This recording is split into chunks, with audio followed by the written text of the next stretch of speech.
오늘도 거룩한 주일을 맞아서 주님 앞에 나와 예배드리는 모든 성도님들 가정과 주님께서 세우신 높은 뜻 정의교회 위에 주님의 은혜와 평강이 충만하기를 바랍니다. 모레가 추석이죠. 성도님들은 추석을 어떻게 보내십니까? 아마 가족과 함께 지내시는 분들도 많으실 것이고, 그래도 또 여러 가지 형편 속에 가족을 만나지 못하고 지내시는 분들도 계실 겁니다. 여러분이 어떤 형편에 계시든지 주님의 은혜 속에 주님과 함께하며 또 새 힘을 얻어 만나는 분들에게 은혜를 끼쳐주고 평강과 축복이 가득한 시간이 되기를 바랍니다. 우리가 명절에는 가족이나 또 고마운 분들에게 선물하는 경우가 굉장히 많이 있죠. 되게 감사한 마음으로, 좋은 마음으로 좋은 선물을 하고 싶은데, 선물하고 싶은 마음은 간절해도 재정적인 부담 때문에 마음껏 선물하기가 어려운 경우도 많이 있습니다. 그런데 여러분, 돈이 없어도 100만 원짜리, 1000만 원짜리 선물을 해드릴 수 있습니다. 그게 뭔지 짐작이 되십니까? 우리 속담에 말 한마디로 천냥빚 갚는다는 말이 있죠. 조선시대의 한 냥의 가치는 시기에 따라 좀 다릅니다. 어떨 때는 지금 돈으로 한 10,000원 정도 되는 가치가 되기도 하고, 어떨 때는 수십만 원의 가치가 되기도 합니다. 좀 작게 잡아서 한 냥이 10,000원이라고 하더라도 1000냥이면 10,000만 원입니다. 우리가 말만 잘하면 1000만 원 가치가 되는 유익을 이웃에게 끼쳐줄 수 있고, 또 내가 그런 유익을 받을 수도 있는 겁니다. 그 정도는 안 돼도 말을 웬만큼 잘하면은 사실은 100만 원 이상의 선물은 얼마든지 드릴 수 있습니다. 많은 가족이 명절에 만나면은 다투는 경우가 굉장히 많습니다. 오래전 통계를 보면은 명절이 있는 달 이혼율이 10% 이상 올라간다 그럽니다. 가정폭력은 40% 이상 높아진다 그럽니다. 명절에 가족들의 다툼이 많이 일어나는데 왜 그럴까요? 아마 이런 것 같습니다. 우선 스트레스가 많이 쌓여있기 때문입니다. 명절을 준비하느라고 돈도 들고 몸도 힘들고 또 사람들 만나서 긴장한 상태에서 조금 좋지 않은 일이 생기면 쉽게 폭발하게 되는 겁니다. 또 이상하지만 가족을 만나기 때문에 다투는 겁니다. 안 만났으면 다투는 일이 없었을 텐데 만나니까 부딪히게 되고 다툼이 일어나게 되는 겁니다. 근데 여러분, 다툼이 어디서 시작될까요? 대부분 말 한마디에서 시작됩니다. 아무리 속상해도 그 말 한마디만 하지 않았으면 무사히 평안히 넘어갈 수 있었을 텐데, 그 말 한마디를 한 것 때문에 다툼이 일어나게 되는 겁니다. 말은 가정을 망치는 아주 무서운 독의 역할을 할 때가 있습니다. 야고보서 3장 6절 말씀 보십시오. 혀는 곧 불이요 불의의 세계라. 혀는 우리 지체 중에서 온 몸을 더럽히고 삶의 수레바퀴를 불사르나니 그 사르는 것이 지옥불에서 나으니라. 말 한마디가 우리를 망치고 우리 삶을 망치고 심지어 구원에서 멀어지게 만들 정도로 무섭다는 겁니다. 그래서 우리가 말 때문에 부부나 형제가 불같이 싸우고 가정이 파괴되거나 큰 상처를 받는 경우가 많이 있습니다. 만일 우리가 말에서 조심해서 이런 것을 피할 수 있다면 그것은 수천만 원의 손실을 피하는 것이라고 볼 수 있습니다. 반대로 말 한마디가 우리에게 굉장히 큰 축복을 끼쳐주기도 합니다. 발명왕 에디슨은 어릴 때 주의결핍 장애증이었었다고 합니다. 선생님은 에디슨을 보고 머리가 뒤죽박죽이 나이라 그랬습니다. 다른 아이들도 이 말을 듣고는 에디슨을 뒤죽박죽이라고 불렀습니다. 에디슨의 어머니는 내 아들이 그런 말을 들으며 자라서는 안 된다고 생각해서 학교를 그만두게 하고 집에서 가르쳤습니다. 그래서 어머니는 에디슨의 뛰어난 점도 발견하고 에디슨에게 늘 위대한 사람이 될 것이라고 격려해 줬습니다. 이런 격려의 말을 통해서 에디슨은 정말 위대한 사람이 되고 오늘날까지 수많은 사람들에게 유익을 끼쳐주고 있는 겁니다. 이런 경우에는 이 격려의 말 한마디가 얼마나 가치가 있는 걸까요? 에디슨의 인생을 큰 축복으로 이끌었으니까 그것만으로도 대단한 가치지만, 그건 웬만큼 유산 남겨주는 것보다 더 큰 축복이잖아요. 그것만이 아니라 그 에디슨으로 인해서 온 인류가 엄청난 축복을 받았잖아요. 돈으로 환산이 되겠습니까? 수백조 원이 될지 상상이 잘 안 됩니다. 우리의 말 한마디가 이렇게 가치 있는 선물을 우리에게 줄 수 있는 겁니다. 그렇다면 어떤 말을 해야 그렇게 좋은 말이 되는 걸까요? 오늘 본문 말에 대해서 두 가지를 가르쳐 줍니다. 첫째는 진실을 말해야 된다는 겁니다. 17절 말씀입니다. 진리를 말하는 자는 의를 나타내어도 거짓 증인은 속이는 말을 하느니라. 여기서 진리와 진실은 조금 다르게 구별이 되는데 여기서 말하는 진리는 오히려 진실이라고 보는 것이 좋습니다. 뒤에 나오는 거짓과 반대되는 말이거든요. 진실을 말하는 겁니다. 진실을 말하는 사람은 의를 나타낸다는 건 의로운 사람이라는 거죠.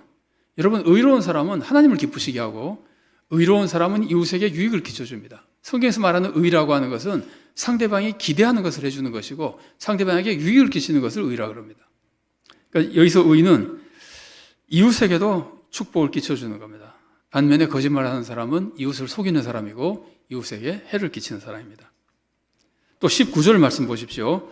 진실한 입술은 영원히 보존되거니와 거짓 혀는 잠시 동안만 있을 뿐이니라.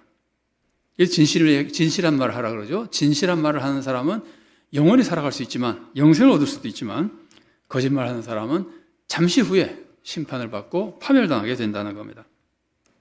그래서 오늘 본문 중에 17절과 19절이 가르치는 것은 진실을 말하라는 겁니다. 거짓말하지 말라는 겁니다. 이것은 우리의 말의 생활에 있어서, 언어 생활에 있어서 말할 수 없이 중요한 가르침입니다. 여러분, 사람이 언제 가장 화가 날까요? 억울할 때 화가 나지 않을까요? 언제 억울합니까? 거짓으로 모함받을 때 억울합니다. 누가 나에게 나쁜 말을 해도 사실이면 그렇게 억울하지 않습니다. 근데 그게 거짓말이면 정말 억울하다는 말이에요. 그래서 무서운 다툼이 일어나게 되는 겁니다. 여러분, 어떤 말이 거짓말입니까? 거짓말은 여러 가지로 설명할 수 있겠지만 거짓말의 대표적인 것은 사실이 아니면 거짓말입니다. 근데 사실이 아닌 말 중에는 과장된 것도 있습니다.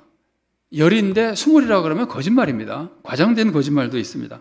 근데 세상은 과장의 거짓말이 너무나 흔합니다. 여러분, 매스컴 같은 걸 보면은 수많은 사람들이 등장해서 말을 하지만 그 중에서 과장된 말이라고 느끼는 경우가 우리가 굉장히 많이 있잖아요. 심지어 광고 같은 것은 우리가 대부분 과장됐다고 생각하잖아요. 과장이 너무 흔하기 때문에 사람들은 과장을 큰 죄라고 생각하지 않습니다. 그러나 그렇지 않습니다. 과장도 거짓말이고 굉장히 무서운 죄입니다. 여러분, 아나니아와 삽비라 아시죠? 아나니아와 삽비라가 헌금하고 죽었잖아요. 그런데 아나니아와 삽비라, 사실 사람은 헌금하면 축복을 받아야 될 텐데 헌금하고 죽었거든요. 아나니아와 삽비라가 헌금하고 죽은 이유가 뭡니까? 헌금에 대해서 과장 거짓말을 했기 때문이에요. 헌금 안 한 거 아니에요. 안 하고 했다고 그러지 않았어요. 그런데 했는데 많이 한 것처럼 거짓말했다면 과장했다는 말이에요. 이 과장한 거짓말 때문에 아나니아와 삽비라는 하나님이 정말 교회를 바로잡기 위해서 이들에게 아주 무서운 벌을 내리셔서 그것 때문에 이 사람들은 죽은 겁니다. 여러분, 사탄은 거짓의 압이죠. 사탄은 거짓말로 인간을 죄짓게 만들고 인간을 망하게 만듭니다. 그런데 사탄의 거짓말 중에도 가장 가장 선봉적으로 가장 먼저 사람들을 공격하는 거짓말이 과장의 거짓말입니다. 여러분, 사탄이 사람을 처음 유혹할 때 창세기 3장에 나오죠. 뭐라 그러죠? 제일 첫 번째 하는 말이 뭐냐면은 하나님이 이 동산의 모든 과실을 먹지 못하게 하더냐고 물어보거든요. 하나님이 다 먹지 못하게 하셨습니까? 다 먹으라고 그러셨습니다. 하나만 먹지 못하게 하셨습니다. 그런데 그것을 과장해서 다 먹지 못하게 했다는 느낌이 들게 만들거든요. 여러분, 사람들 대체로 보면은 뭐 한 가지 하지 못하거나 두 가지 하지 못하게 하면은 아무것도 못하게 한다고 사람들이 과장할 때가 굉장히 많습니다.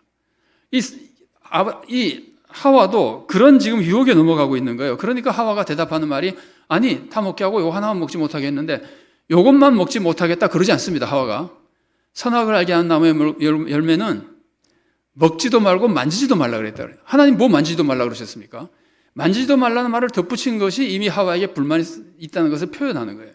그러니까 사탄이 그 틈을 타가지고 사람을 망하게 하는 거짓말을 하는 겁니다. 먹어도 된다. 먹으면 더 잘 된다. 먹으면 하나님처럼 된다.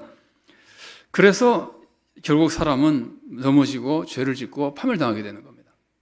사탄의 이 거짓말도 처음에 과장의 거짓말로부터 사람들의 마음을 뚫기 시작하거든요. 만일 우리가 과장의 거짓말을 하면 세상은 그걸 대수롭지 않게 생각할지 몰라도 사실 우리는 사탄에게 빠져있는 사탄의 종처럼 되어버리는 겁니다. 우리는 과장의 거짓말하지 않도록 각별히 주의해야 됩니다. 여러분, 전문가들이 하는 말 중에 부부싸움에서 절대로 하지 말아야 될 말이 있거든요. 뭐 몇 가지가 있어요. 그런데 절대로 하지 말아야 될 말의 1번이 뭔지 아십니까? 언제나 다, 이런 거예요. 여러분, 지금 다투면서 기분이 좀 상해 있잖아요. 그러면 사람이 마음이 상하면 과장하기가 쉽습니다. 감정적이 돼가지고 이때 이런 말을 하거든요. 당신은 언제나 그래. 그러니까 무지무지하게 억울하거든요. 나는 언제나 그런 사람 아니거든요. 그러면 억울해가지고 화가 불같이 나는 겁니다. 당신 식구들은 다 그래. 아니, 우리 식구 중에 한 사람이 좀 실수 있다고 다 싸잡아서 그렇게 욕하면 엄청난 과장이거든요. 그러면 사람이 미치도록 화가 나는 겁니다. 싸움이 폭발하는 겁니다. 과장의 거짓말이 굉장히 위험한 이유 중에 이런 이유가 있습니다. 과장의 거짓말은, 과장해서 거짓말한 사람은 자기가 잘못했다는 걸 잘 못 느낍니다. 왜냐하면 없는 사실을 말한 게 아니라 있는 걸 말했거든요. 그걸 좀 과장한 것 뿐이거든요. 사람들도 많이 그러고, 그러니까 과장의 거짓말한 사람은 자기가 근거 있는 말을 했다고 생각하기 때문에 별로 미안해하지도 않고 잘못이라고 생각하지도 않고 회개하지도 않습니다. 그래서 이 과장의 거짓말이 무서운 겁니다. 사람들이 너무 쉽게 빠지는 겁니다. 근데 과장의 거짓말이 얼마나 무서운 거냐면, 아까도 말씀드린 대로 사탄의 최고 무기 중에서도 최고 무기 중에 하나라고 볼 수 있는데, 여러분, 가나안 땅을 정탐했던 사람들 보십시오. 12명이 정탐하고 돌아와서는 10명이 악평을 하잖아요. 가나안 족속 중에 이스라엘 족속보다 체격이 더 좋은 사람들이 있었습니다. 그러나 그걸 이 10명의 정탐꾼이 어떻게 말하나 들어보십시오. 민수기 13장 33절 말씀입니다.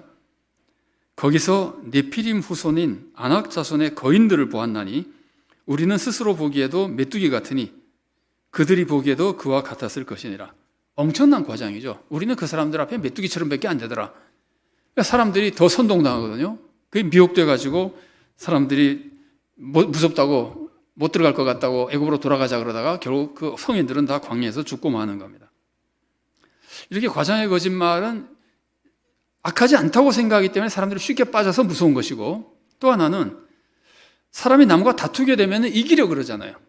이기려고 하게 되면 가장 하기 쉬운 실수 중에 하나가 과장하게 되는 겁니다.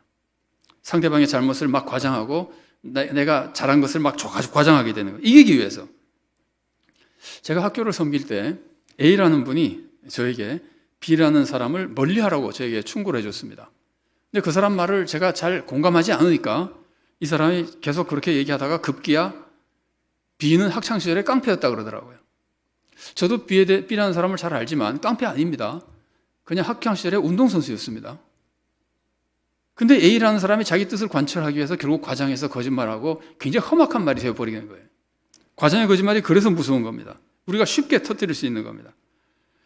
그래서 첫 번째로 조심해야 될 것이 거짓말을 하지 말고 진실을 말하라고 하는데, 그러면 진실만 말하면 되는 걸까요? 우리가 언뜻 생각하면 진실을 말하는 것은 죄가 아닐 것 같지만 그렇지 않습니다. 진실을 말하는 것도 굉장히 무서운 죄가 될 수 있습니다. 진실이 알려주면은 상처받을 사람이 있는 경우에는 진실을 말하는 것이 죄가 되는 겁니다. 성경 보면은 진실을 말했다가 무서운 저주를 받은 사람이 있습니다. 생각나시죠? 함 생각나시죠? 노아의 둘째 아들 함. 이 함은 아버지가 술 취해서 벌거벗고 자는 모습을 봤습니다. 그리고 그것을 형제들에게 얘기했습니다. 과장했는지 아닌지 우리가 모릅니다. 성경에 안 나와 있으니까. 그러나 말한 것은 진실을 일단 말을 했잖아요. 그런데 셈과 야벳은 그 말을 듣고는 아버지의 추한 모습을 보지 않으려고 옷을 가지고 뒷걸음쳐서 덮어주죠. 이것을 알고 노아가 나중에 셈과 야벳은 자손까지 큰 축복을 선포하고 함에 대해서는 자손까지 큰 저주를 내리거든요. 창세기 9장 24절과 25절 말씀입니다. 노아가 술이 깨어 그의 작은 아들이 자기에게 행한 일을 알고 이에 이르되 가나안은 저주를 받아 그의 형제의 종들의 종이 되기를 원하노라 하고. 여러분, 지금 우리 사회 보십시오. 우리 사회는 지금 개인정보를 남에게 알리면 안 되죠. 개인정보 보호하는 것이 굉장히 많이 발달되어 있죠. 개인정보를 보호할 때 이 정보를 남에게 알리면 안 된다 그러는데 이게 거짓말을 알리면 안 되는 겁니까? 아닙니다. 사실을 알리면 안 된다는 겁니다. 진실을 말해도 안 된다는 겁니다. 개인정보를 보호해야 되기 때문에. 왜냐하면은 사람이 다른 사람의 정보를 알게 되면은 그 정보를 아는 것 때문에 다른 사람을 지배할 수 있게 돼요. 쉽게 생각해서 사기꾼들 보세요. 사기꾼이 내 정보를 알면은 굉장히 위험하죠. 내 재산 막 날아갈 수 있죠. 생존권, 인권 막 다 뺏길 수 있거든요. 정보를 안다는 것은 굉장히 큰 세력을 가지는 것이고, 그래서 정보보호법을 만들어서 굉장히 우리가 지켜야 되는 겁니다. 그래서 진실을 말하는 것도 철저하게 남에게 해를 끼칠 수 있기 때문에 안 될 때가 있는 겁니다. 성경도 이렇게 가르쳐 줍니다. 잠언 25장 9절과 10절 말씀입니다. 너는 이웃과 다투거든 변론만 하고 남의 은밀한 일은 누설하지 말라. 듣는 자가 너를 꾸짖을 터요 또 내게 대한 악평이 내게서 떠나지 아니할까 두려우니라. 싸울 때 이기기 위해서 그 사람의 약점을 얘기해서 진실이라 하더라도 그 약점을 가지고 공격을 하면은 사람들이 다 그 사람이 나쁘다는 게 아니라 내가 나쁘다 그런다는 거예요. 악평이 떠나지 않는다는 거예요. 그것뿐이겠어요? 세상 사람들이 나쁘다 그러는 것만이 아니라 하나님이 벌을 내리신다는 말이에요. 그래서 우리가 사람들을 만날 때, 가족들이 모였을 때, 이럴 때 다른 사람들의 말 함부로 하면 안 됩니다. 굉장히 조심해야 됩니다. 며느리에게 있었던 일, 동생에게 있었던 일, 시어머니에게 있었던 일 함부로 말하면 안 됩니다. 그거 굉장히 조심해서 지켜줘야 됩니다. 특히 치부로 말하면 절대로 안 됩니다. 농담으로 말해도 안 됩니다. 더욱이 험담이라고 하는 것은 이렇게 진실을 말해도 안 되거든요. 그런데 그걸 진실이 아닌 험담, 거짓 험담을 말하면 어떨까요? 그 말도 안 되게 정말 말할 수 없이 악한 죄죠. 내가 거짓말로 험담을 해놓고 나는 그거 사실인 줄 알았다 그래도 안 됩니다. 사실이어도 험담은 안 되지만 또 모르고 말했다고 해서 이미 남은 상처 다 받았는데 그거 가지고 변명이 안 됩니다. 그래서 우리는 거짓 험담을 우선 하지 말아야 되는데 거짓말을 하지 않으려면은 뭐가 필요할까요? 우선 거짓말을 하지 않겠다는 마음이 필요해요. 나는 꼭 진실을 말하고 정직하게 살아야 되겠다는 마음이 필요해요. 그런데 그 마음만으로는 부족합니다. 뭐가 더 필요할까요? 거짓과 진실을 분별할 줄 아는 지혜가 있어야 됩니다. 그래야 본의 아니게 거짓말하는 말을 피할 거 아니에요. 진실을 알아야 돼요. 그런데 우리가 진실과 거짓을 다 구별할 수 있는 지혜가 없습니다. 우리 지혜가 굉장히 부족합니다. 그래서 지혜가 부족하면은 우리가 겸손하면은 큰 도움이 됩니다. 진실을 알면 좋겠는데 알아도 우리가 말을 다 조심해야 되지만 거짓으로 말하면 더 안 되니까 진실을 가지고 분별할 줄 알아야 되는데 그걸 우리가 다 못하거든요. 다 못합니다. 지금 특히 우리 사회에서는 사방에서 말을 듣지만은 진실을 다 구별 못합니다. 그래서 훌륭한 목사님들도 어떤 목사님은 아주 극좌 같은 말씀을 하시고 어떤 목사님은 극우 같은 말씀을 하시면서 서로 논쟁을 벌이는데 좋은 분들인데 그런단 말이에요. 제가 볼 때는 진실을 알 수가 없어서 그러는 것 같아요. 어디서 진실을 누구인데 제대로 들을 수가 없는 다 과장되고 엉터리 말들이 너무 많이 나오니까. 자, 이렇게 우리가 진실을 알지 못할 때는 겸손하면은 지혜가 부족하면 겸손하면 도움이 된단 말이에요. 왜냐하면 겸손하면은 조심하거든요. 함부로 말하지 않거든요. 그러면은 거짓말도 피할 수 있고 남을 해치는 죄를 피할 수 있는 겁니다. 여러분 천동설과 지동설 아시잖아요. 천동설은 하늘이 돈다는 겁니다. 지구가 중심이고 태양이고 이런 게 돈다는 것이고 지동설은 지구가 돈다는 겁니다.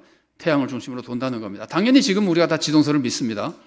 그런데 17세기까지만 해도 사람들은 다 천동설을 믿었습니다. 교회도 천동설을 믿었습니다. 그래서 그때 지동설을 주장했던 브루노라는 사람이 재판을 받아가지고 화형을 당했어요.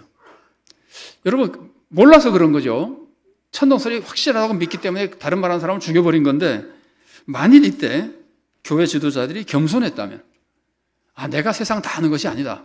내가 틀릴 수도 있다고 겸손하면은 저 사람이 틀렸다고 말할 수는 있을지 몰라도 그렇게 함부로 죽이지는 못했을 거 아니에요. 겸손한 마음을 가지고 있으면. 사실 우리가 정말 가치 있는 말 한마디, 1,000만 원짜리 축복의 말을 한마디 해주려면은 어쩌면은 가장 중요한 자세가 겸손한 자세입니다. 교만하면은 남을 무시하거든요. 남을 무시하면 함부로 말해요. 화도 쉽게 내고 함부로 말해요. 그러면은 교만하면 사실은 어떤 말을 해도 다른 사람에게 상처를 주고 해를 끼칠 수 있습니다. 우리가 남을 사랑해도 남이 잘 되라고 말을 해도 잘 되라고 다른 사람의 잘못을 지적해줘도 이게 겸손하게 지적하는 것과 교만하게 지적하는 것이 전혀 다르게 받아들여지는 겁니다. 교만하게 말하면 좋은 뜻으로 말을 해도 남에게 상처를 줄 수 있는 겁니다. 사실 사랑이라고 하는 것은 교만하지 않잖아요. 정말 사랑하는 사람은 교만하게 말하지 않습니다. 그래서 우리가 정말 사랑하며 이웃에게 유익을 끼치는 올바른 말을 하려면 겸손한 자세를 꼭 갖추고 있어야 됩니다. 겸손은 두 가지 모습으로 우리들에게 좋은 말을 하게 해줍니다. 첫 번째는 말하는 태도를 좋게 만들어줍니다. 오늘 보면 18절 말씀입니다. 칼로 찌름같이 함부로 말하는 자가 있거니와 지혜로운 자의 혀는 양약과 같으니라. 이것은 지금 말에 대한 교훈 중에 태도에 대한 교훈이에요. 함부로 말하지 않고 온유하고 사랑 속에 겸손하게 말하는 거거든요.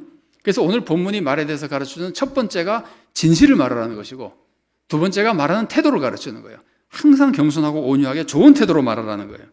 근데 오늘 본문의 구조를 보면은 이제 다 아시죠? 17절은 진실을 말하라고, 그 다음에 18절은 말하는 태도입니다. 온유하게 말하라고. 세 번째는 다시 진실을 말하라고 그럽니다. 그래서 A, B, A 형태예요. 이것을 우리가 교차 대칭 구조라 그러는데, 이런 구조에서는 강조되는 게 뭐냐면은 가운데 있는 거예요. 오늘 말에 대한 교훈 중에 진실을 말하는 거 정말 중요합니다. 그러나 오늘 본문에서만은 강조하는 것이 말하는 태도를 강조하는 거예요. 말하는 태도가 정말 중요하다는 거예요. 근데 사실 이거는 현대인들이 현대에서 여러 가지 연구를 하면서 현대에서 이거가 다 뭐랄까 이제 다 공감하게 됐습니다. 성경이 말하니까 물론 진리지만 오늘날 많은 사람들이 이걸 공감하고 있습니다. 현대 연구에서 보면은 전문가들의 말을 들어보면은 대화에서 말의 내용이 미치는 영향은 30%고 말하는 태도가 미치는 영향이 70%라는 거예요. 여러분 아재 개그 한번 들어보실래요? 연세 드신 분들은 아마 아실 겁니다. 젊은 분들은 모르실지도 모르겠어요. 홍도야 울지 마라라는 노래도 있고 영화도 있죠. 그래서 홍도야 울지 마라를 세 글자로 줄이면 이런 거 있어요. 그럼 굉장히 쉽죠. 홍도 뚝입니다. 더 줄이면 뭐가 될까요? 뚝입니다. 더 줄이면 뭐가 될까요? 뚝은 딱 한자인데 더 줄이라 그래요. 더 줄이면 뭐가 될까요? 말이 필요 없습니다. 표정 하나로 이룰 수 있는 겁니다. 그러니까 언성이나 태도나 표정 같은 것이 말의 내용보다 우리들에게 어떨 때는 더 큰 영향을 미칠 수 있는 겁니다. 이게 말은 진실을 말해야 되고 온유하게 말해야 되고 좋은 태도로 말해야 됩니다. 그런데 이런 것 이상으로 중요한 게 뭐냐면은 사랑과 신뢰의 관계입니다. 사랑과 신뢰의 관계가 형성되어 있으면은 웬만한 말을 해도 사람들이 다 이해하고 받아들여줘요. 그러니까 이 관계를 형성하는 것이 굉장히 중요한데 이것은 평소에 잘해야 되잖아요. 오늘 갑자기 잘하기가 어렵잖아요. 이미 형성이 안 돼 있으니까. 그래서 이번 기회에 우리가 그건 앞으로 고쳐나가기로 하고 당장 못 고쳐도 말하는 태도만큼은 정신 차리고 조심할 수 있잖아요. 우리가 명절에 가족을 만나든 누구를 만나든 말의 태도만 잘 조절해도 우리는 만나는 사람마다 큰 선물과 축복을 끼쳐줄 수 있는 겁니다. 이렇게 우리는 좋은 내용의 말을 좋은 태도로 해야 되는데 이런 것보다 내가 좋은 말을 좋은 태도로 하는 것보다 더 중요한 것이 있습니다. 이게 겸손에서 오는 겁니다. 겸손에서 오는 첫 번째는 온유한 태도로 말을 하게 되고 그것보다 더 중요한 이것은 뭐냐면은 말을 하지 않고 들어주는 겁니다. 경청해 주는 거예요. 겸손하면 내가 말을 많이 하지 않고 나의 말을 들어주거든요. 이 남의 말을 잘 들어준다고 하는 것은 말을 듣는 거지만 사실은 내가 말하는 거예요. 나 너 사랑한다는 말을 하는 거예요. 나 너를 존중한다는 말을 아무 말도 안 하고 경청만 해줘도 나 너를 정말 존중한다고 말해주는 거예요. 너 정말 훌륭하다고 칭찬해 주는 거예요. 그러니까 경청이 결국은 우리의 표현이거든요. 그런데 여러분 말을 하지 않고 말을 들어주는 게 굉장히 중요하지만 아까 제가 태도에 대해서 말씀드렸습니다마는 이 듣는 것도 태도가 굉장히 중요합니다. 내가 말 한마디 안 하고 나의 말을 다 들어줘도 듣는 태도에 따라서 남을 무시하는 것처럼 보일 때가 있어요. 그러니까 우리는 말을 들을 때도 존중하면서 말을 들어야 됩니다. 그래서 우리가 경청해야 됩니다. 경청의 태도를 잘 보여주면은 상대방에게 굉장히 큰 축복이 됩니다. 힘이 되고 격려가 됩니다. 그래서 잘 보고 듣고 들을 때 경청의 대표적인 것 중에 하나는 고개를 끄덕이는 겁니다. 여러분 어느 교회에 젊은 목사님이 새로 부임했어요. 근데 부임한 지 얼마 되지 않아서 목사님이 설교 잘한다고 소문이 났어요. 성도님들도 막 설교 잘한다고 좋아하고 그 다음에 주위에까지 막 소문이 퍼졌어요. 사실 설교 잘한다는 표현은 옳은 건 아닙니다만 인간적으로 어쨌든 그런 표현이 퍼졌어요. 주위에 많은 그 주위 사람들이 다 이렇게 소문이 났어요. 이웃교회도 그 소문이 났어요. 그러니까 이웃교회 목사님이 그 목사님 새로 오시는데 설교 잘하신다 그러는데 우리 교회 한번 모셔야 되겠다. 그래서는 헌신예배 강사로 모셨어요. 그 교회 성도들이 설교 잘한다고 소문난 목사님이 온다 그러니까 또 그날은 또 더 많이 나와서 이제 예배를 드렸어요. 그래서 이 목사님이 와서 설교를 하는데 설교가 영 잘 안 되는 거예요. 아주 힘들게 설교해가지고 자기 스스로 생각할 때 설교 오늘 망쳤구나 그러고는 내려오는데 낯이 막 뜨겁고 부끄러운 거예요. 그래서 정말 미안하고 속상하고 부끄러운 마음으로 이제 챙겨서 가는데 뒤에서 이런 소리가 수근수근 들리는 것 같아요. 설교 잘한다 그러더니 별로 못하는구만. 정말 속상해서 왔는데 그 다음 주에 자유교회에서 설교를 하니까 설교가 잘 돼요. 그래서 목사님이 생각을 해봤어요. 왜 설교가 그 교회에서는 안 돼서 잘 됐을까? 그러고 가만히 생각해 보니까 자기가 섬기는 교회에서는 권사님 한 분이 딱 요 앞에 앉아가지고 말씀할 때마다 고개를 이렇게 끄덕여 주는 거예요. 이게 사람에게 말할 수 없는 칭찬과 격려와 힘이 되는 겁니다. 여러분, 그런데 이 경청하는 것이 중요한 줄은 알지만 절대로 쉽지 않습니다. 생각해 보십시오. 여러분, 사람들이 어떤 말을 하고 싶어 할까요? 사람들은 자기 자랑을 하고 싶어 합니다. 자기가 인정받고 싶어서. 근데 사람들은 다 자기 자랑을 하고 싶지 남의 자랑을 듣고 싶지 않습니다.